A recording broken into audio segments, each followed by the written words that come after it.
Sa isang bayan sa probinsya, isang lalaking nagngangalang Dante ang nagawang ilibing ng buhay ang kanyang asawang si Elena, alang-alang lamang sa pagnanais na pakasalan ang isang batang babae mula sa isang nightclub. Gayunpaman, ang kanyang plano ay hindi naging maayos dahil ang isang maliit na detalye ang naging mitsa ng kanyang sariling kapahamakan. Tuluyan na nga bang namatay si Elena o babangon siya upang ibunyag ang madilim na lihim ng kanyang asawa? Ang bahay sa pinggiran ng bayan ay mukhang payapa mula sa labas. Ang pintura ng mga dingding nito ay nagsisimula ng kumupas.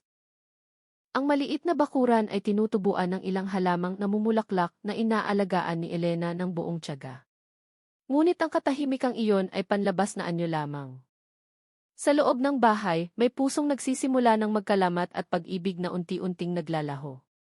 Nakaupo si Elena sa lumang silyang kahoy sa sala. Abala ang kanyang mga kamay sa pagtutupi ng mga damit habang ang kanyang mga mata ay paminsan-minsang sumusulyap sa pinto. Hinihintay niya ang pag-uwi ni Dante, ang kanyang asawa. Ang orasan sa dingding ay nagpapakita na lagpas na ng 10:00 ng gabi. May kabigatang dumadagan sa kanyang dibdib, ngunit pilit siyang nag-iisip ng positibo. Alam niyang madalas umuwi ng hating gabi ang asawa nitong mga nakaraang araw, dahil sa trabaho, ang sabi nito. Gayunpaman, may bahagi sa kanya ang nakakaramdam na may nagbago. Si Dante, na nasa edad 40, ay hindi na tulad ng dati. Noon, siya ay malambing, palabiro, at masipag maglaan ng oras kasama ang asawa. Ngayon, ang kanyang mukha ay madalas na malamig, ang tingin ay walang laman, at ang mga sagot ay pabalang. Kung magtatanong si Elena, ang sagot ay tipid. Tila ang bahay ay hindi na isang komportableng uwian para sa kanya. Nang tumunog ang pagbukas ng gate, agad na tumayo si Elena. Kumabog ang kanyang dibdib. Pumasok si Dante na nagmamadali ang mga hakbang. Ang amoy ng ibang pabango na kumapit sa kanyang damit ay nagpatigil kay Elena sandali. Kararating mo lang, Dante, bati ni Elena sa pinakamalambing na tonong kaya niya. Tumango lang ng maikli si Dante, inilapag ang susi ng motor sa mesa, at umupo habang nagtatanggal ng sapatos. Ang itsura ng kanyang mukha ay mukhang pagod o marahil ay ayaw lang makipag-usap. Naghanda ako ng hapunan. Hindi ka pa kumakain, di ba? Subok muli ni Elena. Umaasang magkakaroon ng kaunting pag-uusap. Kumain na ako sa labas, maikling sagot ni Dante. Ang sagot na iyon ay nagpatahimik kay Elena. Yumuko siya upang itago ang kanyang pagkabigo. Naghanda pa naman siya ng sinigang at pritong isda na paborito ni Dante. Ang kanyang hiling ay simple lang, ang makasalo ito sa pagkain at makausap sandali. Ngunit ang nakuha niya ay ang likod ng kanyang asawa na naglakad patungo sa kwarto at isinara ang pinto ng malakas. Tinitigan ni Elena ang hapagkainan na puno ng pagkain. Dahan-dahang tumulo ang kanyang luha. Pakiramdam niya ay isa siyang estranghero sa sarili niyang bahay. Gayunpaman, pinigilan niya ang kanyang sarili. Sa kanyang puso, sinabi niyang baka pagod lang si Dante, baka kailangan lang ng oras. Sinusubukan pa rin niyang intindihin kahit nasasaktan ang kanyang puso. Kinabukasan ng umaga, ang sitwasyon ay hindi nagbago. Nag-almusal si Dante nang nagmamadali, nilagok ang mainit na kape nang hindi tumitingin sa asawa. Sinubukan ni Elena na buksan ang usapan. Dante, madalas kang umuwi ng gabi nitong mga nakaraan. May maitutulong ba ako? Kung mabigat ang trabaho mo, huwag mong sarilinin. Tiningnan siya ni Dante saglit at huminga ng malalim. Huwag mo nang intindihin ang trabaho ko. Asikasuhin mo na lang ang bahay. Huwag kang maraming tanong. Ang tono ng boses ni Dante ay matalim at tumusok sa puso ni Elena. Ang babae ay natahimik, sinusubukang pigilan ang sakit ng damdamin. Tumango na lang siya ng bahagya. Kahit sa loob ng puso ay may malaking tandang pananong, tungkol nga ba ito sa trabaho? O may itinatago si Dante? Ang mga sumunod na araw ay tumakbo sa parehong ayos. Mas madalang na sa bahay si Dante. Kung uuwi man, sandali lang siyang titigil, pagkatapos ay aalis ulit sa kadahilan ng may meeting o may mahalagang aasikasuhin. Si Elena na nalulungkot ay nagsimulang maramdaman na ang buhay niya ay parang isang anino na lang. Inaasikaso pa rin niya ang bahay, naghahanda ng pagkain, naglalaban ng damit, na parang normal ang lahat. Ngunit sa likod ng lahat ng routine na iyon, pakiramdam niya ay hindi na siya nakikita, hindi na minamahal. Isang gabi, nang umuwi si Dante lagpas hating gabi, naglakas loob si Elena na magtanong. Nakatayo siya sa harap ng pinto ng kwarto, nakatingin sa asawa na nagtatanggal ng jacket. Dante, ano ba talaga ang nangyayari sa atin? Bakit ka nagbago? Ang tanong na iyon ay nagpatahimik kay Dante sandali. Tinitigan niya si Elena na may mukhang mahirap basahin. May kislap ng galit na hinaluan ng guilt sa kanyang mga mata. Ngunit agad niyang inilihis ang tingin. Tama na, pagod ako. Huwag kang tanong ng tanong. Kailangan ko lang ng katahimikan, malamig niyang sabi, tapos ay humiga sa kama nang walang pakialam sa asawang nakatayo pa rin at nangingilid ang luha. Nang gabing iyon, umiyak si Elena ng tahimik. Pakiramdam niya ay lalo siyang napapalayo sa asawa, tila isang bangi na hindi na matatawid. Sa kabilang banda, sa puso ni Dante, may ibang alon ang gumugulo. Talagang nababagot na siya sa kanyang pagsasama. Ang simpleng buhay kasama si Elena ay tila matabang para sa kanya. Gusto niya ng isang bagay na mas kapanapanabik, isang bagay na magpaparamdam sa kanya na bata siyang muli. Ang kanyang isipan ay nagsisimulang mapuno ng mga imahe ng nightlife na puno ng kumukutitap na ilaw at mga bagong mukha. Hindi na mamalaya ni Dante. Ang hakbang na kanyang tinatahak ay dahan-dahang humihila sa kanya patungo sa bangin. Ang alam lang niya, tuwing umaalis siya ng bahay, pakiramdam niya ay malaya siya. At tuwing nakikita niya ang mukha ni Elena na puno ng pasensya, lalo lamang lumalabas ang inis na kanyang kinikimkim. Ang bahay na iyon ay nananatiling nakatayo ng matatag sa pinggiran ng syudad, ngunit ang pundasyon ng pag-ibig nito ay marupok na. Ang maliliit na lamat na pinabayaan ay lalaki at magiging bangin. At si Dante, nang hindi niya namamalayan, ay handa ng humakbang sa pinakamadilim na bahagi ng kanyang buhay. Ang ambon ay bumabasa sa mga kalsada ng probinsya ng gabing iyon. Ang mga ilaw ng bayan ay tumatalbog sa basang aspalto, nagdadagdag ng malungkot na impresyon, ngunit nakakaakit din nakaupo si Dante sa kanyang motor, huminto sa harap ng isang gusaling agaw pansin. Isang nightclub na may neon sign na kulay lila at asul na kumukurap-kurap, tila tumatawag sa kahit sinong gustong pumasok. Matagal niyang tinitigan ang singboard. Mabilis ang tibok ng kanyang puso. Hindi dahil sa takot, kundi dahil sa isang udyok na mahirap pigilan.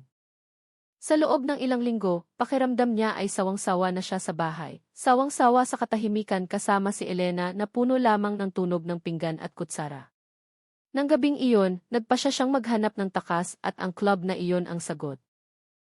Pagkahakbang niya papasok, ang tunog ng musika ay humampas sa kanyang tainga.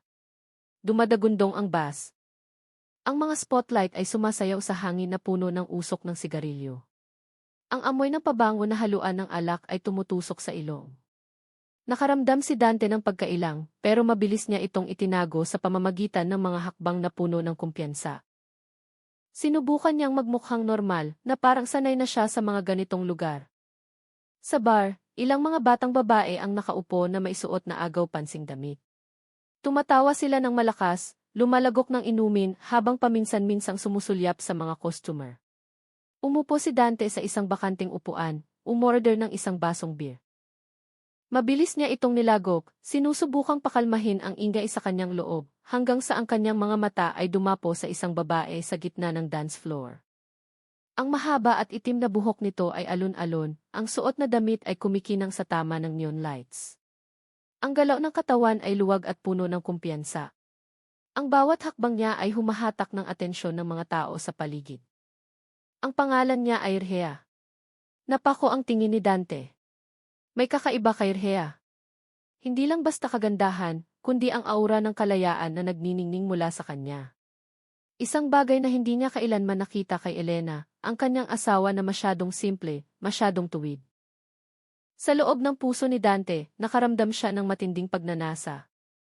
Gusto niyang angkinin ang babaeng iyon, tila si Rhea ang simbolo ng kalayaan na kanyang inaasam. Napansin ni Rhea ang tingin na iyon. May tipid na ngiti, lumapit siya sa bar. Umupo siya sa upuan na hindi kalayuan kay Dante, isinandal ang katawan ng relax. Mukhang first time mo dito. Ang boses ni Rhea ay magaan at puno ng pang-aakit. Bahagyang nagulat si Dante, pero ngumiti siya ng pilit. Halata ba masyado? Lumagok si Rhea ng inumin bago sumagot. Lahat ng bagong dating ay karaniwang nakatitig sa dance floor na parang mga lito. kaya madaling hulaan. Tumawa ng mahina si Dante, sinusubukang magmukhang kalmado. Siguro kailangan ko ng bagong kapaligiran. Pagod sa routine. Tinitigan siya ni Erhea, tila binabasa ang nilalaman ng kanyang utak. Lahat ng pumupunta dito ay may kanya-kanyang dahilan. May tumatakbo mula sa problema, may naghahanap lang ng libangan. Saan ka doon? Ang tanong na iyon ay nagpatahimik kay Dante sandali. Hindi siya pwedeng maging tapat, hindi pwedeng sabihing nababagot siya sa kanyang asawa. Kaya pinili niya ang ligtas na sagot. Siguro gusto ko lang makalimot sandali. Tumango si Erhea na parang naiintindihan. Ang ngiti niya ay lumawak. Kung ganoon, ngayong gabi, isipin mo na lang na wala kang problema. Dito, lahat ay malayang maging kahit sino. Ang mga salitang iyon ay tumarak ng malalim sa puso ni Dante. Pakiramdam niya ay binuksan ni Erhea ang pinto patungo sa bagong mundo. Mundo na walang obligasyon, walang mapaghanap na tingin, walang nakakasakal na katahimikan. Tanging neon lights, malakas na musika, at ngiti ng isang batang babae. Nang gabing iyon, hindi lang naging customer si Dante. Naging lalaki siyang uhaw sa pagkilala. Bumili siya ng ilang baso ng inumin para kay Erhea. Nakikinig sa mga kwento nito tungkol sa buhay gabi na puno ng kulay. Nagsasalita si Erhea ng magaan, minsan nagbibiro, minsan seryoso. At tuwing tumatawa ito, nararamdaman ni Dante na nanginginig ang kanyang dibdib. Mabilis na lumipas ang oras. Ang orasan ay nagpapakita na lagpas na ng hating gabi. Kailangan nang umuwi ni Dante, pero ayaw niyang lisanin ang lugar. Magkikita pa ba tayo? Lakas loob na tanong ni Dante. Ang boses niya ay halos manginig. Ngumiti ng samar si Erhea. Kung babalik ka, baka nandito ako. Ang club na ito ay parang pangalawang bahay ko na. Tumango si Dante. Kahit sa puso niya ay nangako na siyang babalik, lumabas siya ng club na may ibang hakbang. Mula sa pagpasok, may bagong apoy sa kanyang sarili. Apoy na tumutupok sa natitirang katapatan kay Elena. Sa biyahe pa uwi, ang mukha ni Erhea ay patuloy na sumasayaw sa kanyang isipan. Ang ngiti nito, tawa, at paraan ng pagsasalita ay nagparamdam kay Dante na bata siyang muli. Hindi na niya iniisip ang tahimik na bahay o si Elena na tapat na naghihintay sa kanya. Ang nasa isip na lang niya ay isa, paano siya mas mapapalapit kay Erhea? At mula ng gabing iyon, ang buhay ni Dante ay hindi na tulad ng dati. Ang bahay na may lamat ay lalo pang naging marupok dahil ang puso niya ay nagsisimula ng lumipat. Hindi niya namamalayan, ang maliit na hakbang patungo sa nightclub na iyon ay hihila sa kanya sa pinakamadilim na plano ng kanyang buhay. Nagbago ng drastiko ang buhay ni Dante mula noong unang gabi niyang nakilala si Erhea. Ang mukha ng dalaga ay parang anino na laging humahabol sa kanyang isipan. Kapag nasa bahay kasama si Elena, balisa siya. Tila may pader na hindi nakikita na humaharang sa kanyang paghinga. Ngunit kapag naaalala niya ang ngiti ni Erhea sa dance floor, ang kanyang dibdib ay muling nag-aalab. Ang mga araw ay lumipas na may padron na lalong nagiging malinaw. Umaga hanggang hapon, nagtatrabaho siya ng matamlay, uuwi lang para maligo o magbihis, tapos aalis ulit. Ang dahilan na ibinibigay niya kay Elena ay pareho pa rin, trabaho, aasikasuhin sa opisina, o meeting sa kliyente. Ngunit ang totoo, ang mga hakbang niya ay laging patungo sa nightclub, kung saan naroon si Erhea. Tinatanggap ni Erhea si Dante tulad ng isang espesyal na customer. Alam ng dalaga kung paano iparamdam sa isang lalaking may edad na siya ay kailangan. Matamis ang kanyang ngiti, malambing ang pananalita, at paminsan-minsan ay hinahawakan niya ang kamay ni Dante habang nagkukwento. Para kay Dante, sapat na iyon upang tupukin ang kanyang katapatan kay Elena. Pakiramdam niya ay pinapahalagahan siya, pakiramdam niya ay bumata siya. Kahit na ang lahat ng iyon ay maaaring laro lamang. Habang tumatagal, ang obsesyon ay nagiging paniniwala. Hindi na itinuturing ni Dante si Erhea bilang libangan lang. Itinuturing na niya ang dalaga bilang kinabukasan. Inuunawa niya na maaari silang mabuhay ng magkasama, tinatamasa ang bawat gabi nang hindi kailangang pigilan ang inis sa bahay na tinitirhan niya kasama si Elena. Ngunit, may isang malaking hadlang, si Elena. Isang gabi, nakaupo si Dante sa sala na may hawak na sigarilyo. Ang usok ay pumupuno sa hangin. Si Elena nakakatapos lang maghugas ng pinggan ay pumasok dala ang isang basong mainit na tsaa para sa asawa. Dante, uminom ka muna. Mukhang pagod ang katawan mo, sabi nito. Tinitigan lang ni Dante ang baso nang hindi nagsasalita. Walang emosyon ang mukha. Sa kanyang isipan, ang pangungusap na tumatakbo ay hindi pasasalamat, kundi isang tanong. Hanggang kailan ko kailangang makita ang mukhang ito? Nananatiling nakangiti si Elena, kahit nararamdaman niyang ang asawa ay lalong lumalayo. Hindi niya alam na sa ulo ni Dante ay nagsisimula ng umikot ang madilim na plano. Nang gabing iyon, pagkatulog ni Elena, lumabas ng bahay si Dante nang walang ingay. Naglakad siya sa masikip na daan patungo sa tubuhan, sugarcane field, sa pinggiran ng bayan. Ang hangin sa gabi ay umiihip, nagpapagalaw sa mga dahon ng tubo na parang mga bulong ng lihim. Huminto siya sa gitna ng lupain na tahimik, tanging liwanag ng buwan ang kasama. Yumuko si Dante, hinawakan ang basang lupa. Doon lumabas ang pinakamadilim na anino. Inimagine niya si Elena sa ilalim niyon, nakalibing, na wala sa buhay niya habang panahon. Ang imahinasyong iyon ay nagpatayo ng kanyang balahibo, pero nagpangiti rin sa kanya ng bahagya. Kung wala siya, tapos na ang lahat, bulong niya sa sarili. Sa mga sumunod na araw, lalong dumalas ang punta ni Dante sa tubuhan. Inoobserbahan niya ang paligid, tinitingnan ang daanan papasok, at naghahanap ng pwesto na madalang daanan ng tao. Para siyang nagsusurvey, ngunit may intensyong hindi masabi kahit kanino. Sa nightclub, lalong lumakas ang loob ni Dante. Nagsimula siyang magkwento kay Rhea tungkol sa kagustuhan niyang magpakasal ulit. Kahit hindi niya direktang sinasabi na may asawa na siya. Kung magkakaroon ako ng pagkakataong magsimula ng bagong buhay, sasama ka ba sa akin? Tanong ni Dante isang gabi. Ang tingin niya ay puno ng pag-asa. Tumawa ng mahina si Rhea, sumandal sa upuan. Bagong buhay. Lahat naman may pangarap, pero kung may tali ka pa sa nakaraan, hindi yan madali. Ang mga salitang iyon ay tumusok kay Dante. Alam niya kung sino ang tinutukoy ni Rhea, si Elena. Maaaring hindi alam ng dalaga ang detalye ng buhay niya, pero ang mga simpleng salita ay parang latigo. Umuwi siya ng gabing iyon na lalong magulo ang isip. Sa bahay, sinalubong siya ni Elena na may pagod na mukha. Palate ng palate ang uwi mo, Dante. Nag-aalala ako. Sa halip na makonsensya, lalo lang nainis si Dante sa pag-aalalang iyon. Sa isip niya, ang atensyon ni Elena ay isang kadena. Ang bawat ngiti at lambing ng asawa, itinuturing niyang hadlang patungo sa kalayaan. Ilang araw ang lumipas, bumili si Dante ng pala mula sa hardware. Binalot niya ito ng sako para hindi agaw pansin. Ang gamit ay itinago niya sa compartment ng tricycle o likod ng motor. Nagtanong si Elena, ano ang binili mo, Dante? Gamit sa trabaho para sa project, malamig niyang sagot. Naniwala naman agad si Elena, hindi inakalang ang simpleng bagay na iyon ay magiging saksi sa masamang plano ng asawa. Ang mga gabi ni Dante ay napuno ng paghahanda. Pumupunta siya sa tubuhan, sinusubukang maghukay ng lupa, tinatakpan muli, sinisiguradong walang maghihinala. Kinukwenta niya ang oras, tinatantiya kung gaano katagal makakatagal ang tao sa ilalim ng lupa. Lahat ng kalkulasyon ay ginawa niya ng malamig ang ulo. Tila nagdidisenyo siya ng proyekto, hindi pagpatay. Gayunpaman, sa likod ng plano, may kaunting takot na paminsan-minsang lumalabas.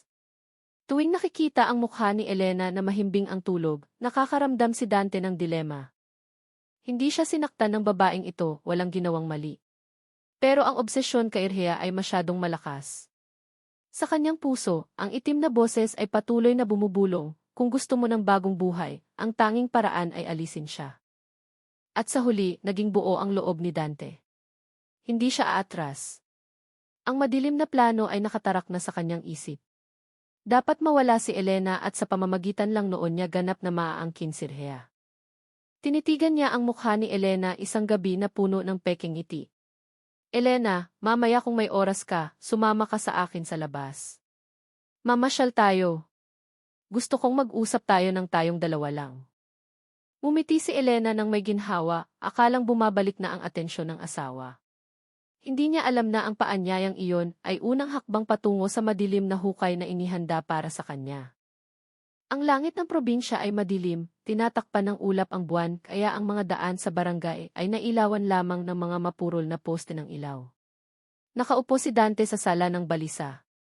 Ang sigarilyong hinihigit niya ay nangangalahati na, ngunit ang kamay niya ay nanginginig pa rin. Ang gabing iyon ay ang gabing matagal na niyang pinaghandaan. Gabing magtatakda ng lahat.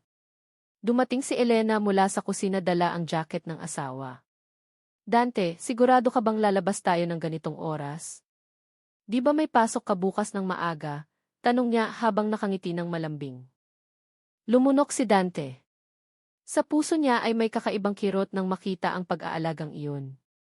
Ngunit, ang imahe ng mukha ni Rhea sa nightclub na may mapang-akit na ngiti ay agad na nagtaboy sa natitirang pag-aalinlangan. Elena, gusto ko lang magpahangin. Sariwang hangin. Sumama ka na para makapagkwentuhan tayo, sabi ni Dante na sinusubukang magtunog kalmado. Mukhang natuwa si Elena sa paanyaya. Mabilis siyang tumango at pumasok sandali para kumuha ng kanyang balabal o jacket. Hindi niya alam na ang hakbang niya ng gabing iyon ay patungo sa isang patibong. Silang dalawa ay sumakay sa motor, dumaan sa tahimik na kalsada. Ang hangin sa gabi ay malamig, tumutusok sa balat. Niyakap ni Elena ang bewang ni Dante. Hindi kailanman inakala na ang yakap na iyon ay ang huling yakap niya bilang asawang nagtitiwala. Saan tayo pupunta? Tanong ni Elena sa gitna ng biyahe. Sa tubuhan. Tahimik doon, masarap magkwentuhan, maikling sagot ni Dante. Tumango si Elena nang walang hinala. Pagdating sa tubuhan, ang paligid ay napakatahimik. Tanging tunog ng kuliglig ang naririnig na humahalo sa ihip ng hangin na nagpapagalaw sa mga dahon ng tubo. Ang mapurol na ilaw ng motor ay nagdagdag ng nakakatakot na impresyon. Pinatay ni Dante ang makina at lumingon kay Elena. Tara, baba na. Maglakad tayo sandali. Sumunod si Elena. Naglakad sila papasok sa hanay ng matataas na tubo. Paminsan-minsang hinihimas ni Elena ang braso dahil sa lamig ng gabi. Sinusubukan pa rin niyang umiti, pilit na ini-enjoy ang pambihirang sandali kasama ang asawa. Natutuwa ako na niyaya mo akong lumabas ng ganito, Dante. Akala ko tuluyan mo na akong nakalimutan, mahina niyang sabi. Ang mga salitang iyon ay tumusok sa dibdib ni Dante. Ngunit ang mukha niya ay nanatiling malamig. Ang kanyang kamay ay nakakuyom sa bulsa ng pantalon, pinipigil ang panginginig ng emosyon. Sa gitna ng taniman na mas madilim, huminto si Dante. Tumingin siya sa paligid, walang tao. Doon naroon ang mababaw na hukay na ilang araw na niyang hinukay. Ang lupa ay malambot pa, nagtatago ng madilim na lihim na si Dante lang ang nakakaalam.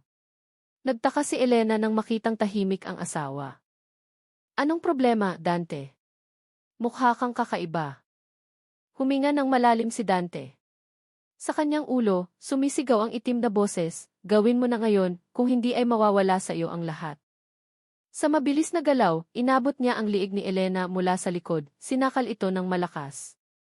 Dante, ano to? Ang boses ni Elena ay putol-putol, ang mga mata ay nanlaki sa gulat. Nagpumiglas ang katawan ni Elena, ang mga kamay ay sinusubukang tanggalin ang pagkakasakal. Ang luha ay umagos ng deras kasabay ng takot na hindi maipaliwanag. Patawad, Elena, kailangan ko itong gawin. Kailangan ko ng bagong buhay, asik ni Dante sa tainga nito. Humina ang lakas ni Elena, ang hininga ay kapos. Ngunit hindi pa siya tuluyang nawawalan ng malay. Kinalagkad ni Dante ang nanghihinang katawan ng asawa papunta sa hukay. Sa ilalim ng malabong liwanag ng buwan, ang mukha ni Elena ay puno ng alikabok at luha. Halos hindi na marinig ang boses niya. Bakit? Anong kasalanan ko? Ang tanong na iyon ay tumusok sa puso ni Dante. Ngunit nagtakik siya ng tainga. Ibinaba niya ang katawan ni Elena sa mababaw na hukay at nagsimulang magtambak ng lupa gamit ang maliit na pala na itinago niya. Bawat gumpal ng lupa na bumabagsak sa katawan ni Elena ay may kasamang mahinang hikbi mula sa ilalim. Gumalaw pa ang kamay ni Elena, sinusubukang abutin ang ibabaw pero tinapakan ito ni Dante ng lupa ng mas malakas. Tumahimik ka. Para ito sa ikabubuti ko, bulong niya na namumutla ang mukha. Tumataas ang tambak ng lupa. Tanging ang mahinang boses ni Elena ang naririnig na parang bulong mula sa ilalim ng lupa. Dante, tulong. Buhay pa ako. Huminto sandali si Dante, nanginginig ang kamay. Pero pumikit siya at ipinagpatuloy ang pagtatambak hanggang sa mawala ang boses. Ang hukay ay pantay na ulit, nag-iwan lang ng bakas ng bagong bungkal na lupa. Nakatayo siya sa ibabaw ng mababaw na libingan na iyon. Hinihingal. Tumutulo ang pawis kahit malamig ang gabi. Sa kanyang sarili, may halong ginhawa at lagim. Alam niyang kakatapos lang niyang gumawa ng bagay na hindi na mababawi. Pinaandar muli ang motor. Iniwan ni Dante ang tubuhan na maputla ang mukha. Sa ulo niya, isa lang ang nasa isip. Simula ngayon, malaya na siya. Malaya mula kay Elena, malaya para habulin si Rhea. Ngunit ang hindi niya namamalayan, ang mahinang boses ni Elena ay umaalingaw pa rin sa kanyang tainga. At higit pa doon, ang lupang kakatapos lang niyang patagin ay hindi ang katapusan ng lahat. Iyon ay simula pa lamang ng malaking bagyo na lulunod sa kanyang buhay. Ang umaga sa barangay ay tila kakaiba para kay Dante. Mataas na ang araw. Ang tilaok ng manok ay naririnig pa sa kalayuan. Ngunit ang maliit niyang bahay ay tahimik. Bakante ang upuan sa sala, walang plato ng almusal, at ang amoy ng niluluto na karaniwang nagmumula sa kusina ay nawala ng tuluyan. Nakatayo si Dante sa harap ng bintana, nakatingin sa bakuran. Alam na alam niya kung bakit tahimik ang bahay. Wala na si Elena. Kagabi, siya mismo ang nagtakip sa mga mata ng asawa gamit ang malamig na lupa. Pero para sa mundo sa labas, kailangan niyang gampanan ang ibang papel. Ang papel ng isang nalilitong asawa na nawala ng kabiyak. Elena! Mahinang tawag ni Dante sabay lakad papuntang kusina. Binuksan niya ang pinto ng kabinet, tinitigan ang mga kagamitan sa pagluluto na maayos. Walang senyales na naglayas. Walang maleta na nawawala. Walang damit na naglaho. Saglit na dumaan ang mukha ni Rhea sa isip niya. Ang ngiti ng dalagang iyon ang dahilan kung bakit niya ginawa ang lahat. Ngunit upang maisakatuparan ang susunod na plano, kailangan niyang ihanda ang palabas ng perpekto. Lumabas ng bahay si Dante, binati ang kapitbahay nang may mukhang nag-aalala. Mang Ben, nakita niyo ba si Elena? Kaninang umaga pa siya wala sa bahay. Karaniwan ay abala na iyon sa kusina. Si Mang Ben, ang matandang kapitbahay, ay umiling ng dahan-dahan. Lu, hindi ba kagabi umalis kayong dalawa sakay ng motor? Kitang-kita ko. Natahimik sandali si Dante tapos ay nagkunwaring nagulat. Opo, tay. Lumabas kami sandali. Pero pag uwi namin, nauna na akong natulog. Akala ko nasa bahay lang siya. Nalaman ko na lang ngayong umaga wala na. Nag-aalala ako, tay. Ang ekspresyon niya ay kapanipaniwala. Nakakunot ang noo, pautal-utal ang boses, at pati ang hininga ay pinapasikip na parang talagang balisa. Inilagay ni Mang Ben ang kamay sa balikat ni Dante. Subukan mong i-report muna sa barangay, Dante. Baka sakaling may nakakaalam kung saan siya nagpunta. Tumango ng mabilis si Dante. Bahagi iyon ng plano niya. Ang papaniwalain ang lahat na nawala si Elena ng walang bakas. Nang tanghali, ang bahay ni Dante ay dinagsa ng mga kapitbahay. Ilang mga ginang ang nakaupo sa teres, nagbubulungan. Kawawa naman, nawawala ang asawa. Padahal mabait na tao, hindi gumagawa ng kalokohan, sabi ng isa sa kanila. Nakaupo si Dante sa upuan na may malungkot na mukha, paminsan-minsang yumuyuko na tila pinipigilan ang luha. Padahal sa loob ng puso niya, may kaunting kasiyahan dahil nagsisimula ng maniwala ang lahat sa kanyang akting. Isang opisyal ng barangay, si Kapitan Romy, ang lumapit. Dante, sigurado ka bang walang senyales na umalis si Elena ng kusa? Ang mga mahahalagang gamit ba nandyan pa lahat? Huminga ng malalim si Dante, kunwaring nag-iisip. Lahat nandyan pa, kapbay, damit, pati pitaka niya nasa kabinet pa. Hindi ko maintindihan bakit siya nawala ng ganito. Baka may kumuhang masama? Ang pangungusap na iyon ay nagpalakas ng bulungan. May nanghulang nakidnap si Elena, mayroon ding nagsasabing baka lumayas dahil sa problema sa mag-asawa. Nang gabing iyon, naglakas loob pa si Dante na mag-report sa presinto. Dumating siya na gusot ang mukha, ang boses ay ginawang paos. Sir, ang asawa ko po nawawala mula pa kagabi. Tulungan niyo po akong hanapin. 2 pulis ang seryosong nagtala ng report. Isa sa kanila, si Sergeant Cruz, ay tumitig ng malalim kay Dante. Pwede bang ikwento mo ang mga pangyayari, Dante? Inulit ni Dante ang kwentong kotsero na binuo na niya. Lumabas sandali kasama si Elena, umuwi sa bahay tapos natulog.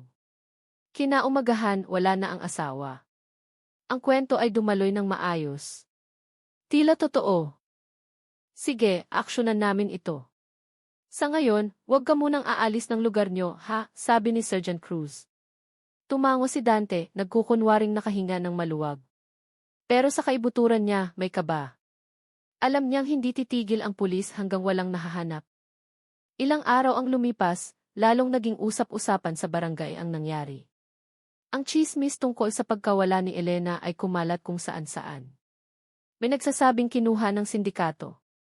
May nagbibintang na lumayas dahil sawang maghirap. Lahat ng teoryang iyon ay pabor kay Dante dahil lalong lumalayo sa katotohanan. Gayunpaman, ang kasinungalingan ay hindi kailanman perpekto. Sa ika-4 na araw, isang binata mula sa baryo na nagngangalang Junjun ang dumating na may takot sa mukha. Sinabi ni Junjun na nakakita siya ng lupang bagong bungkal na kahina-hinala sa tubuhan, hindi kalayuan sa maliit na daan, parang may naghukay. Kap, akala ko libingan ng aso o ano. Pero ang kakaiba, may punit na tela doon, malakas niyang sabi. Ang balitang iyon ay nagpatayo ng balahibo ni Dante.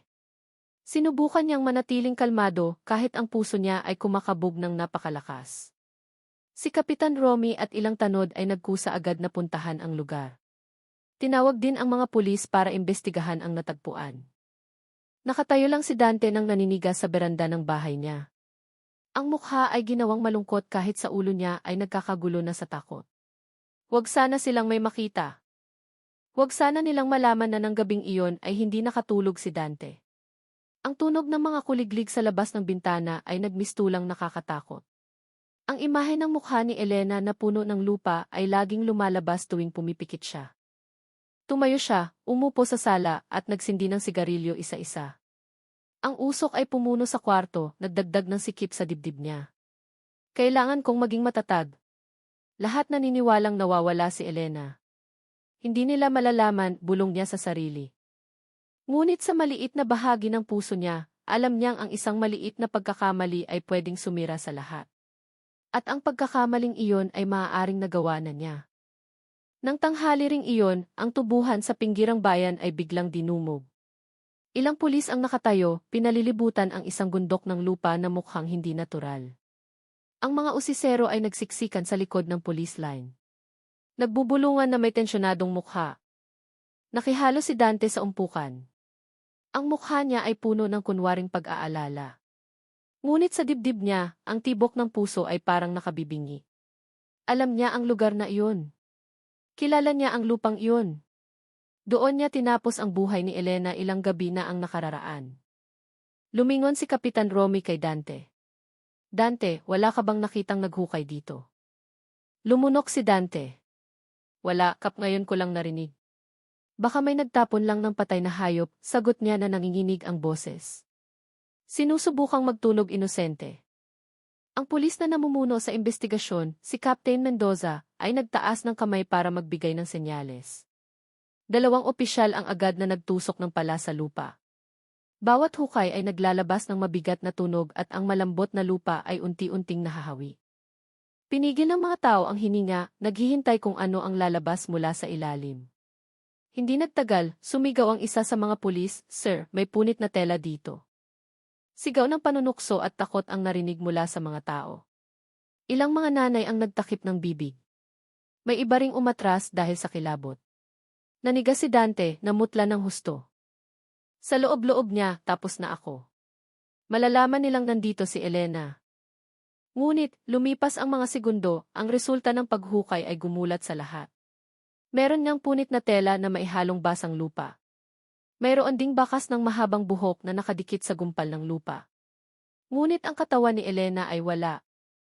Walang laman ang hukay. Nagkatinginan ang mga pulis na maihalong pagtataka. Ang isa sa kanila ay nagsalita ng mahina. Parang may inilibing pero hindi umabot sa puntong naiwan ang bangkay. Lalong lumakas ang bulungan ng mga tao. Sus Mariosep. Baka inilibing ng buhay si Elena tapos nakalabas mag-isa, sabi ng isang ginang na nanginginig ang boses. Naramdaman ni Dante na tumigil ang daloy ng dugo niya. Ang salitang iyon ay tumusok sa tainga niya parang kidlat sa tanghaling tapat. Nagkunwari siyang tulala. Pero ang mga mata niya ay nanginginig sa panik.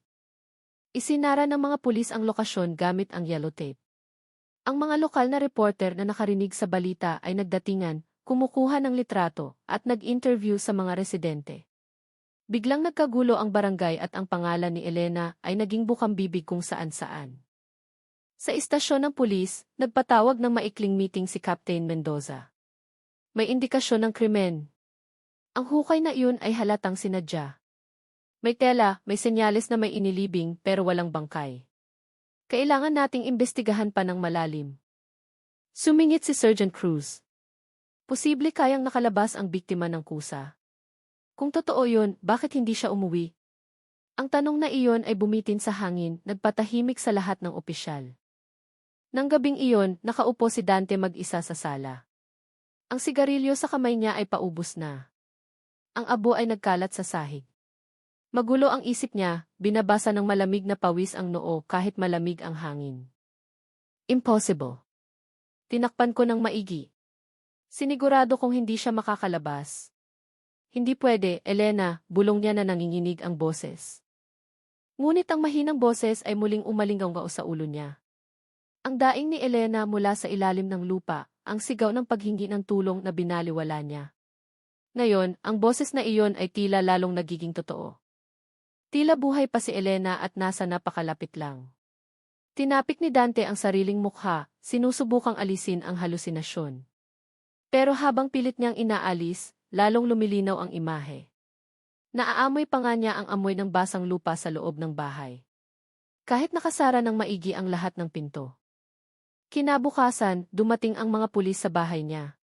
Kumatok si Sergeant Cruz ng magalang tapos pumasok kasama ang dalawa pang opisyal. Miss Dante, kailangan naming magtanong ng ilan pang bagay.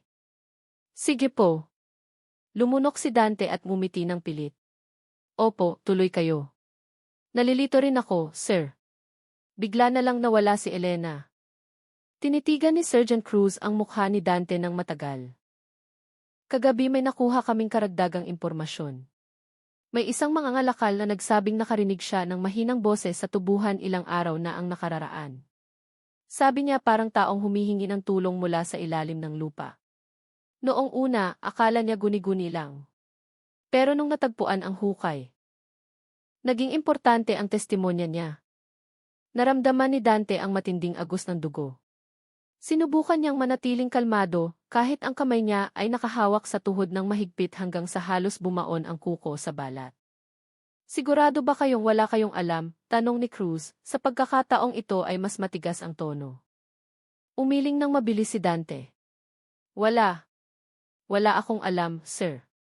Nag-aalala rin ako. Hindi pa umuwi si Elena. Tulungan niyo akong hanapin siya. Tumitig lang si Cruz ng walang ekspresyon. May sinulat siya sa maliit na notebook tapos tumayo. Sige, kung may maalala ka, ipaalam mo agad sa amin. Patuloy kaming mag-imbestiga. Nang umalis ang mga pulis, ibinagsak ni Dante ang katawan sa upuan. Hinihingal siya, malikot ang mga mata na nakatingin sa pinto. Ang anino ni Elena ay lalong nagmumulto sa kanya, halos mawala na siya sa katinuan.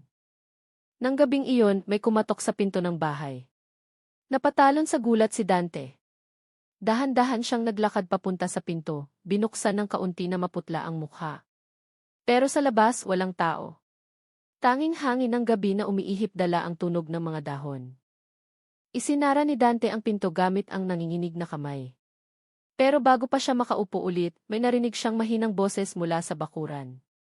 Boses ng isang babae, paos pero malinaw. Dante. Buhay pa ako.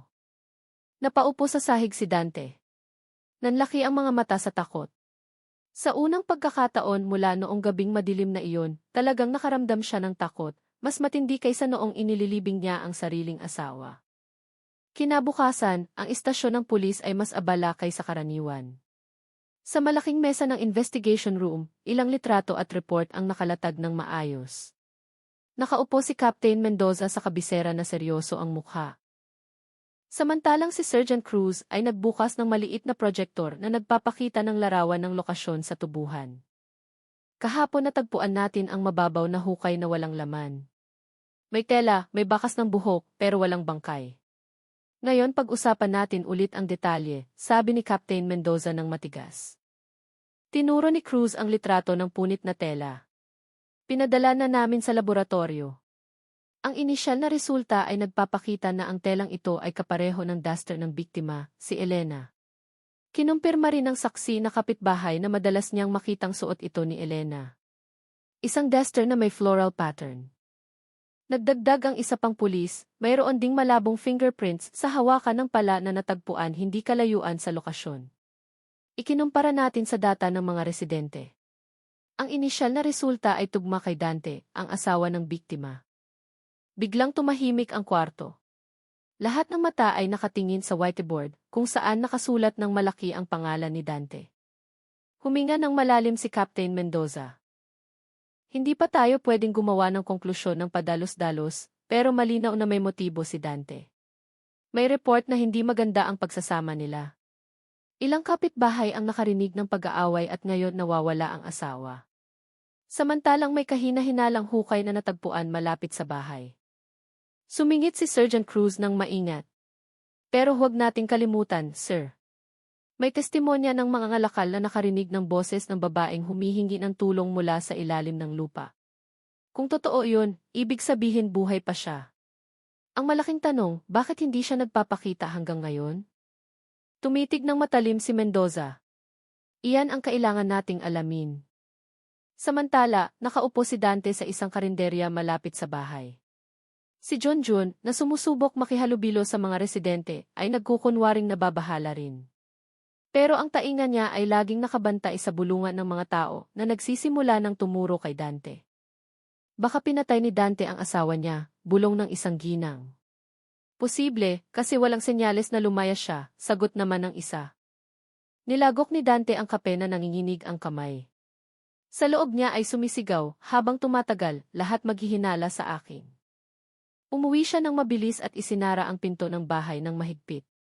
Puno ng pawis ang mukha niya kahit mahangin ng tanghaling iyon. Sa sala, nakaupo siya habang nakatulala. Umiikot ang isip niya. Paanong walang laman ang hukay? Nasaan si Elena? Totoo bang may tumulong sa kanya o baka naman buhay pa talaga si Elena at sadyang nagtatago para maghiganti? Biglang tumunog ang cellphone niya. May text na pumasok. Ang nakasulat sa screen ay nagpatayo ng balahibo niya. Buhay pa ako, Dante. Nabitiwan ni Dante ang cellphone. Nanginginig ang buong katawan niya. Pinulot niya ulit ang cellphone, sinigurado kung sino ang nag-text. Pero unregistered number. Muntik nang sumabog ang puso niya. Hindi pwede. Patibong lang to. Bulong niya sabay hampas sa mesa. Nang hapon ding iyon, bumalik ang mga pulis sa bahay ni Dante. Sa pagkakataong ito, may dala silang search warrant. Dante, hinihiling namin ang kooperasyon mo. Gusto naming inspeksyonin ang bahay na ito para maghanap ng mga gamit na posibleng may kinalaman sa pagkawala ni Elena, sabi ni Cruz sa formal na tono. Lumunok si Dante. Sige po, sir. Gusto ko rin namang luminaw ang lahat. Hinalughog ng mga opisyal ang bawat kwarto. Binuksan ang mga kabinet, tiningnan ang kusina, pati ilalim ng kama ay hindi pinalampas. Sa sulok ng bodega sa likod, may natagpuan silang nagpatahimik sa paligid. Isang pares ng tsinelas na pambabae na puro tuyong lupa. Kay Elena ba ito? Tanong ni Cruz habang itinaas ang tsinelas. Nagulat si Dante. Noon lang niya naalala na nakalimutan niyang itapon ang gamit na iyon. Namutla siya, pero mabilis na sumagot, luma na yan, sir.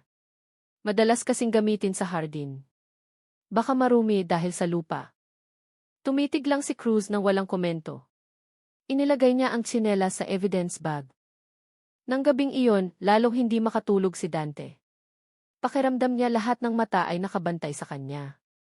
Pati ang tunog ng hangin sa sela ng bintana ay parang bulong ni Elena na tumatawag sa pangalan niya.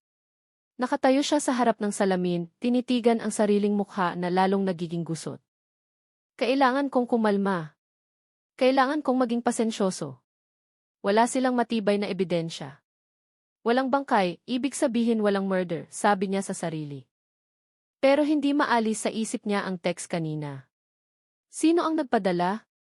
Si Elena ba talaga? Bakit hindi siya nagpapakita? Kung hindi, sino ang nanloloko sa kanya? Sa labas ng bahay, tumahol ng malakas ang aso ng kapitbahay sa direksyon ng bakura ni Dante. Nagpatayo ito ng balahibo niya. Nagmadali siyang isara ang lahat ng pinto at binuksan ang sihi ng malakas para matakpan ang mga kakaibang tunog na bumabagabag sa kanya. Pero sa puso ni Dante, alam niyang ang mga bakas na iniwan niya ay isa-isang hinihila ng pulis at dahan-dahang hinihigpitan ang tali sa lig niya. Sa presinto, tinapos ni Captain Mendoza ang meeting ng gabing iyon ng may determinasyon. May initial evidence na tayo, fingerprints, sinelas na puno ng lupa, at testimonya ng mga residente. Hindi pa natin alam kung nasaan si Elena, pero isang bagay ang sigurado, lahat ng bakas ay tumuturo kay Dante. Simula bukas, bantayan ang kilos niya.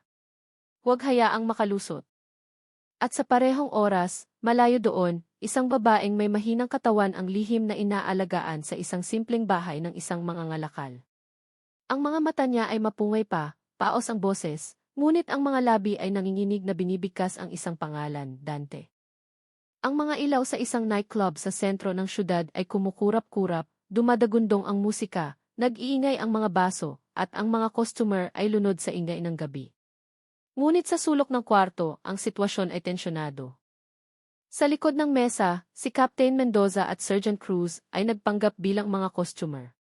Hinihintay nila ang isang tao na magiging susi ng kanilang plano. Si Rhea. Dumating ang babae na nakapulang gown na matingkad. Ang lakad niya ay elegante, pero matalim ang tingin. Lumapit siya sa mesa ni Mendoza, nakatingin ng maihalong pagtatanong. So, totoo palang pulis kayo, bulong niya ng mahina. Tumango si Mendoza. At kailangan namin ng tulong mo. Hindi lang ito basta away mag-asawa. Sinubukang ilibing ni Dante ang asawa niya ng buhay. Ligtas si Elena, pero ngayon nasa panganib pa rin ang buhay niya. Ikaw lang ang pwedeng magpaluwag ng bantay ni Dante. Huminga ng malalim si Rhea at lumagok ng inumin. Naging seryoso ang mukha niya. Alam kong patay na patay sa akin si Dante, pero hindi ko na-imagine na kaya niyang maging ganun ka-demonyo. Naging malapit ako sa kanya, pero dahil kailangan ko ng pera. Kung sasali ako sa plano niyo, anong garantiya na ligtas ako?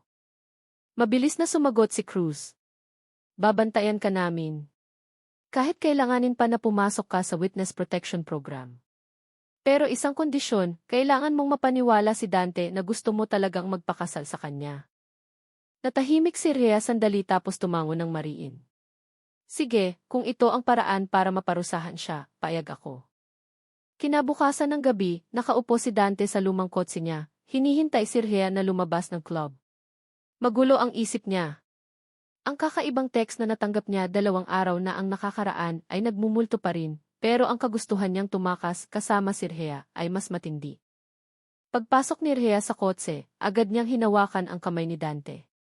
Ang mainit niyang ngiti ay nagpakalma ng kaunti kay Dante. Dante, malambing ang boses ni Rhea.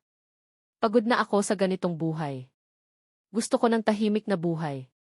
Gusto ko ng lalaking may lakas ng loob na pakasalan ako. May lakas ka ba ng loob? Tinitigan siya ni Dante ng malalim. Naman, Rhea.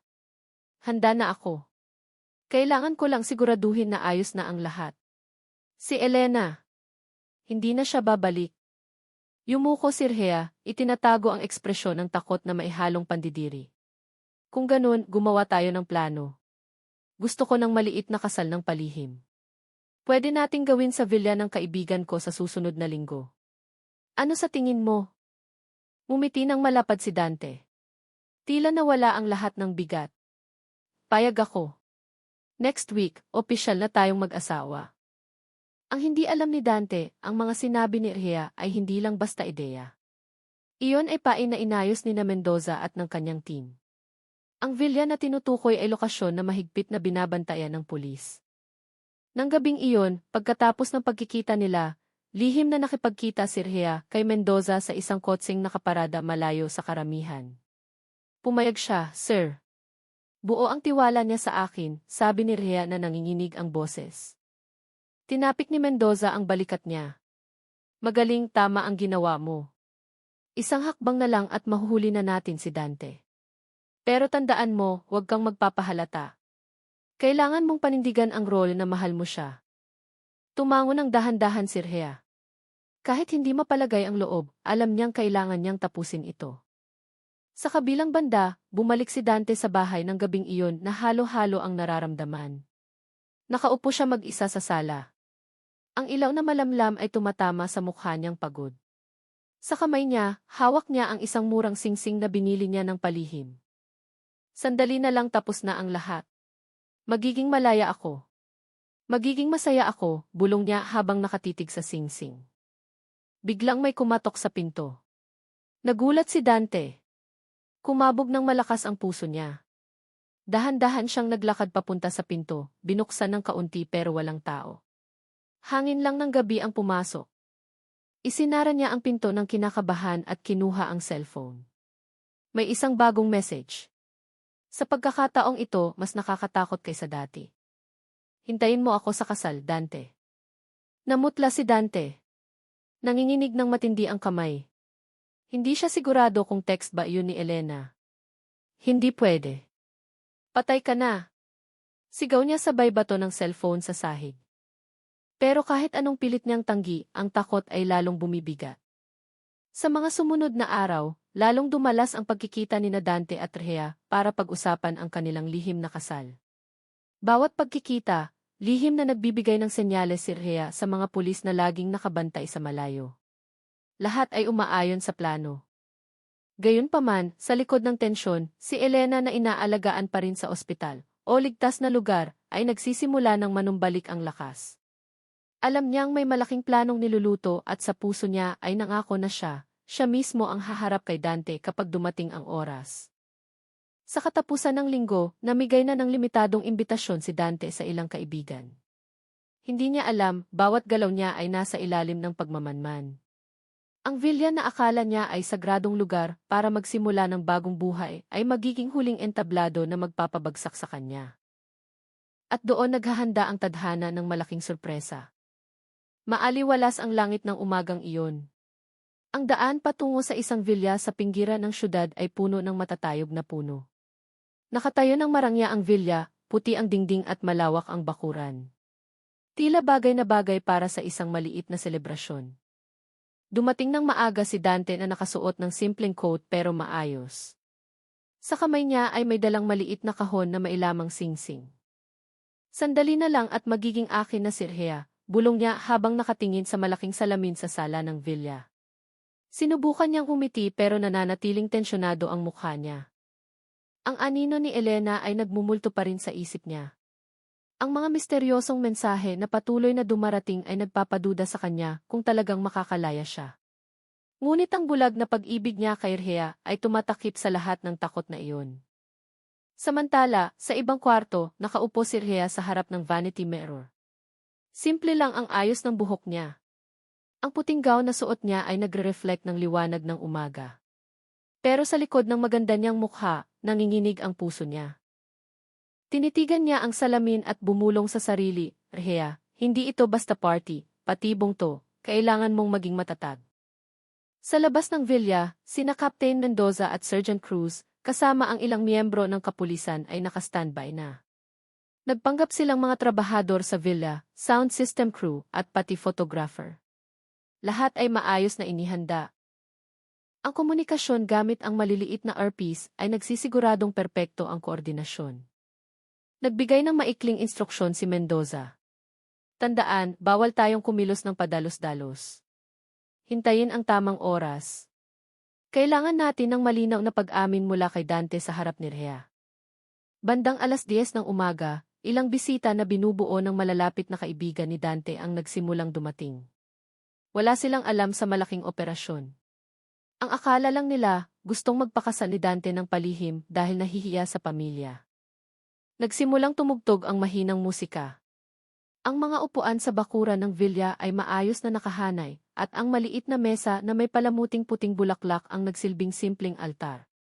Nakatayo si Dante sa harap, naghihintay na puno ng pag-asa.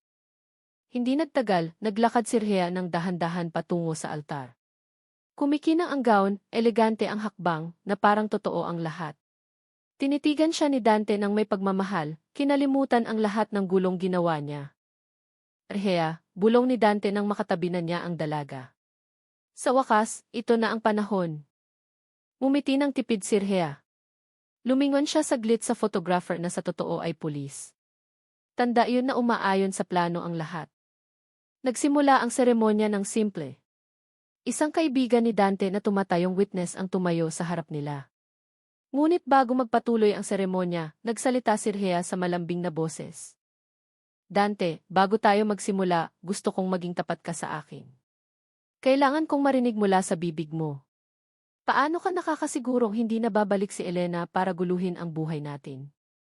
Natahimik si Dante. Dumilim ang tingin niya. Lumingon siya sa mga bisita, tapos yumuko ng mas malapit sa tainga ni Erhea. Ang boses niya ay mahina, pero sapat para marinig ng nakatagong mikropono malapit sa altar. Inilibing ko na siya gamit ang sarili kong mga kamay, Erhea. Hindi na siya kailanman babalik. Para sa'yo, ginawa ko ang lahat ng yun. Ang pangungusap na iyon ay parang bala. Si Mendoza na nakikinig sa communication device ay agad nagbigay ng code. Malinaw ang recording. Wait for the clear signal. Pinigil ni Erhea ang hininga, nagkunwaring umingiti kahit nanginginig ang katawan. Tinitigan niya si Dante ng malalim at nagsalita ng mahina, kung ganun, baliw ka talaga, Dante.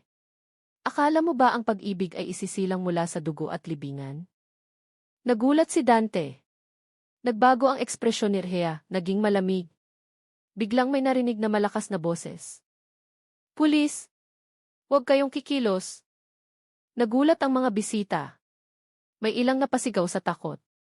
Mula sa iba't ibang sulok ng villa, pumasok ang mga armadong pulis. Napako si Dante, namutla ang mukha. Noon lang niya na-realize na ang lahat ng ito ay hindi kasal, kundi isang patibong. Ano to? Sigaw ni Dante, malikot ang matang naghahanap ng paliwanag. Lumingon siya kay Erhea na ngayon ay nakatayo ng tuwid at puno ng tapang. Mali ka ng pinili, Dante, malamig na sabi ni Erhea. Hindi ako ang partner mo sa buhay. Bahagi ako ng plano para pabagsakin ka. Umungal sa galit si Dante. Sinubukan niyang tumakbo pero dalawang pulis ang agad na dumagan sa kanya sa lupa. Mabilis na pinusasan ang mga kamay niya. Humampas ang mukha niya sa marmol na sahig ng villa. Bitawan niyo ako. Patay na si Elena. Hindi na siya babalik, sigaw niya na parang taong nawawala sa sarili. Ngunit sa sandaling iyon, may ibang boses na lumabas mula sa pinto ng villa. Boses na nagpatahimik sa lahat. Talaga ba, Dante? Sigurado ka bang patay na ako? Lahat ay lumingon. Doon nakatayo si Elena, maputla pa rin pero puno ng lakas. Nakasuot siya ng simpleng damit pang ospital. May sugat sa mukha, pero ang tingin ay matalim at tumutusok sa puso. Nanigas si Dante, nakanganga, nanlaki ang mga mata. Hindi makapagsalita. Hindi. Hindi totoo to, halos hindi marinig ang boses niya. Humakbang si Elena pasulong. Bawat hakbang ay puno ng bagong tapang na isinilang mula sa pagdurusa. Buhay pa ako, Dante. At simula ngayon, hindi mo na ako masasaktan. Katahimikan ang bumalot sa kwarto ng ilang segundo. Nakadapa pa rin si Dante sa sahig na nakaposas ang mga kamay. Kinontrol ng mga pulis ang sitwasyon habang ang mga bisita ay nakangangalang, hindi makapaniwala sa dramang kakatapos lang mangyari sa harap ng kanilang mga mata. Lumapit si Captain Mendoza, tinapik ang balikat ni Elena ng marahan. Napakatapang ng ginawa mo. Ngayon, hayaan mong batas na ang magsalita. Tumulo ang luha ni Elena pero hindi na dahil sa takot, kundi dahil sa ginhawa. Hindi na sayang ang lahat ng paghihirap niya. Si Dante na pilit pa ring nanlalaban ay nakatingin lang ng puno ng galit. Pero sa pagkakataong ito, wala na siyang magagawa. Ang villa na noong una ay pangarap na lugar para sa lihim na kasal ay naging entablado ng ganap na pagbagsak ni Dante. Nang araw na iyon, ang gusali ng Regional Trial Court ay puno ng reporter at mga taong gustong saksihan ang unang pagdinig sa kaso ni Dante. Ang balita tungkol sa asawang nagtangkang maglibing ng asawa ng buhay para pakasalan ang babae sa nightclub ay kumalat na ng malawakan. Sensasyonal ang mga headline ng media, naging usap-usapan sa buong syudad ang kaso. Nakaupo si Elena sa witness stand na may matatag na mukha kahit nangingilid ang luha. Sa tabi niya, nagbibigay ng moral support si Captain Mendoza. Habang si Sergeant Cruz ay nakaupo sa likod, binabantayan ang paligid. Bumukas ang pinto ng korte. 2 gwardya ang nagpasok kay Dante na nakaposas. Gusot ang mukha niya, magulo ang buhok, at ang tingin ay puno ng galit. Nang makita si Elena, suminghal siya ng bastos. Matigas talaga ang ulo mo, Elena. Kahit impyerno ayaw kang tanggapin. Agad na pinalo ng hukom ang gavel. Nasasakdal, ayusin mo ang pananalita mo. Ang sesyon na ito ay opisyal na sinisimulan. Binuksan ng prosecutor ang folder, malakas ang boses na pumuno sa korte. Your Honor, ang nasasakdal na si Dante ay kinakasuhan ng frustrated parricide o attempted murder laban sa sarili niyang asawa, si Elena. Malinaw ang ebidensya namin. Testimonya ng biktima, recording ng pag-amin ng nasasakdal sa publiko. Pati na ang bakas ng hukay na natagpuan sa tubuhan. Ang ginawa niya ay malupit, hindi makatao, at ginawa ng may buong kamalayan. Narinig ang bulungan sa upuan ng mga manonood, may mga umiiling na hindi makapaniwala, habang ang mga reporter ay abala sa pagsusulat. Sinubukan ng abogado ni Dante na sanggahin ang agos gamit ang patag na tono. Your Honor, ang kliyente namin ay may mga nasabing mukhang mabigat, pero maaring dala lang iyon ng emotional pressure. Walang tunay na ebidensya ng katawan ng biktima na nakalibing dahil ang totoo, buhay pa ang biktima. Ang kliyente namin ay natrap sa psychological situation. Hindi totoong aksyon. Narinig iyon ni Elena at kumabog ang dibdib. Hinawakan niya ng mahigpit ang kamay para pigilan ang emosyon. Sa puso niya, alam niyang ang mapait na katotohanan ay hindi na mababaliktad. Naramdaman niya mismo ang pagtakip ng lupa sa katawan niya ng gabing iyon. Narinig niya ang paghina ng tibok ng puso niya hanggang sa iligtas siya ni Mang Lando. Nang dumating ang pagkakataon niya, humakbang si Elena sa witness stand. Nanginginig ang boses pero malinaw. Your Honor, ako po ay buhay na saksi. Naaalala ko pa ang bawat segundo kung paano ako kinalagkad ni Dante sa tubuhan, sinakal ang leeg ko, tapos tinambakan ang katawan ko ng lupa. Humihinga pa ako noon. Narinig ko ang pagtakip ng lupa sa mukha ko. Kung walang Mang Lando na nakarinig sa sigaw ko. Siguro ngayon pangalan na lang ang natitira sa akin. Biglang tumahimik ang korte. May mga yumuko, hindi kayang isipin ang paghihirap na iyon. Tumingin ang hukom kay Dante. Totoo ba ang sinabi ng saksi? Tumawa ng mahina si Dante. Nakakatakot ang tawa niya. Matigas talaga ang ulo ni Elena, Your Honor. Ibinigay ko na ang buhay ko sa kanya ng maraming taon. Pero nililimitahan niya ako, kinukulong ako. Nung gusto ko ng kalayaan, nung nahanap ko ang true love kay Irhea, humaharang pa rin siya. Anong masama kung gusto ko ng bagong buhay? Ang mga salitang iyon ay nagpaingay sa korte. Muling pinalo ng hukom ang gavel ng 3 beses. Tahimik. Kailangang magpatuloy ang sidang ng maayos. Si Irhea naman ang tinawag bilang susunod na saksi. Humakbang ang dalaga ng may tapang. Kahit halata sa mukha ang kaba, tumingin siya sa hukom tapos yumuko sandali bago nagsalita. Kilala ko po si Dante. Madalas siyang pumunta sa nightclub na pinagtatrabahuhan ko. Lagi niyang sinasabing mahal niya ako. Nangako siyang papakasalan ako. Nung una, akala ko puro salita lang pero habang tumatagal. Nagsimula siyang magkwento kung paano niya gustong alisin si Elena. Hindi ako naniwala hanggang sa napatunayan ang lahat sa villa. Siya mismo ang umamin sa harap ko at ng ibang tao. Tinitigan ni Dante si Irhea ng puno ng galit. Traitor! Isa ka lang babaeng bayaran. Sigaw niya hanggang sa kinailangang awatin ng mga gwardya. Yumuko si Irhea, pinipigil ang luha, pero hindi siya natinag. Siguro mali ako kasi naging malapit ako sa kanya, pero hindi ako kailanman sumang-ayon sa kasamaan niya at nagpapasalamat akong nakatulong ako sa pulis para mahuli siya.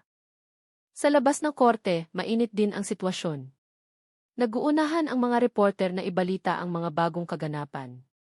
Ang pangalan ni Elena ay tinawag na babaeng matatag na nakaligtas sa kamatayan.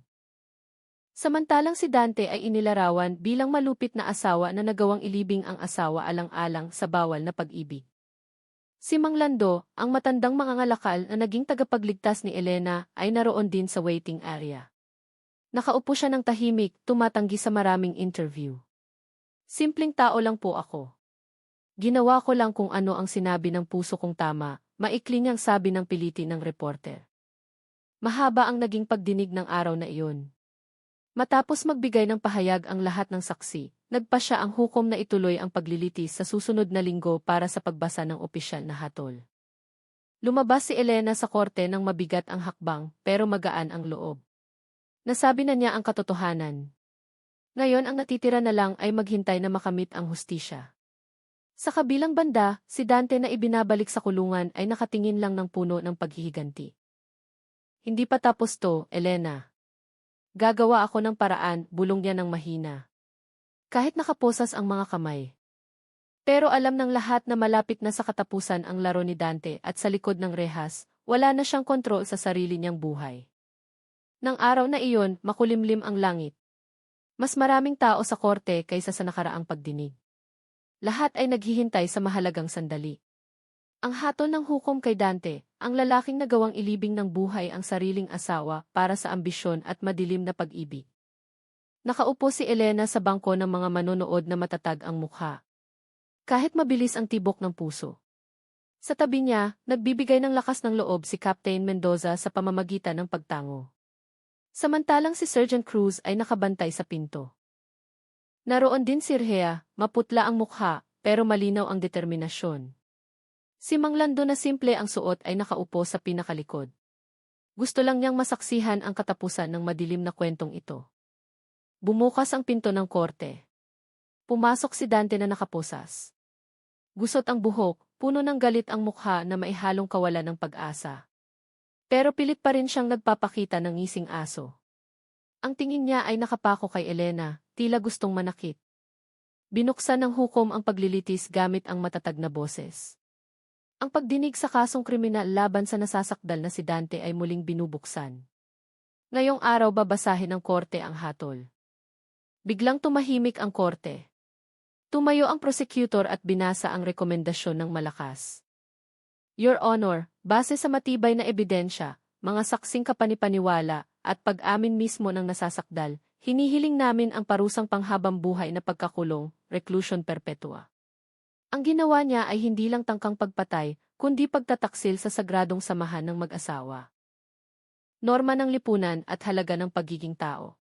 Walang sapat na dahilan para patawarin o bigyang katwiran ang karumal-dumal na gawaing ito. Muling narinig ang bulungan sa korte. May ilang tumatango bilang pagsang-ayon. Ang iba naman ay nakatingin kay Dante ng may puot. Sinubukan ng abogado ni Dante na magbigay ng huling depensa. Your Honor, nagkamali po ang kliyente namin pero ang intensyon ay hindi laging katumbas ng aksyon. Buhay pa ang biktima at ibig sabihin ay hindi talaga nangyari ang kamatayan. Hinihiling po namin na mapagaan ang parusa. Ngunit ang boses ng abogado ay tunog mahina kumpara sa mapait na katotohanang naibunyag na. Pinalo ng hukom ang gavel ng 3 beses at nagsimulang basahin ang hatol. Matapos ikonsidera ang lahat ng katotohanan, testimonya at ebidensyang inihain. Ang korte ay nagdedesisyon na ang nasasakdal na si Dante ay napatunayang nagkasala ng walang pag-aalinlangan sa kasong frustrated parricide, tangkang pagpatay, laban sa kanyang asawang si Elena. Dahil dito, ang korte ay nagpapataw ng parusang pagkakulong ng habambuhay, reclusion perpetua. Biglang nag-ingay ang korte. May ilang pumalakpak ng kusa kahit sinaway agad ng gwardya. Tinakpan ni Elena ang bibig gamit ang kamay. Umagos ang luha hindi dahil sa lungkot kundi dahil sa ginhawa. Matapos ang lahat ng paghihirap na dinanas niya, sa wakas ay kumampi sa kanya ang hustisya. Tumayo si Dante mula sa upuan, namumula ang mukha. Hindi. Hindi ako dapat makulong habang buhay. Kasalanan mo lahat to, Elena. Kung hindi ka humarang, masaya na sana ako kay Rhea. Ikaw ang dapat namatay, hindi ako. Agad na pinigilan ng mga gwardya ang nagwawala niyang katawan. Kumalansing ng malakas ang posas, pero hindi siya makawala. Ang mga huling salita niya ay nagpapakita lang kung gaano kaitim ang puso niya. Tinapos ng hukom ang sidang gamit ang huling palo ng gavel. Tapos na ang pagdinig. Sa labas ng korte, mas magaan ang pakiramdam ng hangin. Nakatayo si Elena sa hagdan ng gusali, nakatingin sa makulimlim na langit na ngayon ay nagsisimula ng lumiwanag ng kaunti. Huminga siya ng malalim. Tila lahat ng bigat na dumadagan sa balikat niya ay dahan-dahang naalis. Nilapitan siya ni Rhea na may pag-aalinlangan ang hakbang. Elena! Humihingi ako ng tawad. Kung umiwas lang sana ako kay Dante noon pa, siguro hindi to nangyari. Tinitigan ni Elena si Rhea ng malalim. May sakit, may galit. Pero pinili niyang huminga ng malalim at nagsabi, Rhea, biktima ka rin. Si Dante ang bumitag sa atin lahat. Huwag mong hayaang masira ang buhay mo dahil sa kanya. Matuto ka dito. Yumuko si Rhea, tumulo ang luha. Ang mga salitang iyon ay parang sampal at kapatawaran din lumapit si Mang Lando na may simpleng ngiti. Masaya ako na sa wakas malaya ka na sa madilim na aninong iyon, Ineng. Hinawakan ni Elena ang kamay ng matanda ng mahigpit. Kung hindi dahil sa inyo, Tay, baka wala na ako sa mundong ito. Habang buhay po akong magpapasalamat. Umiling lang si Mang Lando. Sumunod lang ako sa puso ko. Diyos ang nag-ayos ng lahat. Naglakad si Elena paalis ng korte na inaalalayan ni na Captain Mendoza at Sergeant Cruz. Hinahabol pa rin ang mga reporter, kumikislap ang mga kamera. Pero sa pagkakataong ito, hindi na biktima ang pakiramdam ni Elena. Siya ay isang survivor, isang babaeng nagtagumpay na makalabas mula sa impyerno ng kanyang pagsasama. Sa puso niya, nangako siyang bubuo ng bagong buhay, hindi bilang asawang inaapi, kundi bilang babaeng matatag na may karapatang lumigaya. Samantala, sa likod ng rehas, sumisigaw si Dante sa kawalan. Isinara na ng mundo sa labas ang pinto para sa kanya. Ang buhay niya ngayon ay ubusin na lang sa loob ng kulungan, kasama ang anino ng kasalanang hindi na niya kailanman mabubura. Ang araw na iyon ang naging katapusan ng isang madilim na kwento at simula ng bagong kabanata. Humakbang si Elena patungo sa kinabukasan na ang sugat ay dahan-dahang humihilom at ang pag-asa ay muling tumutubo.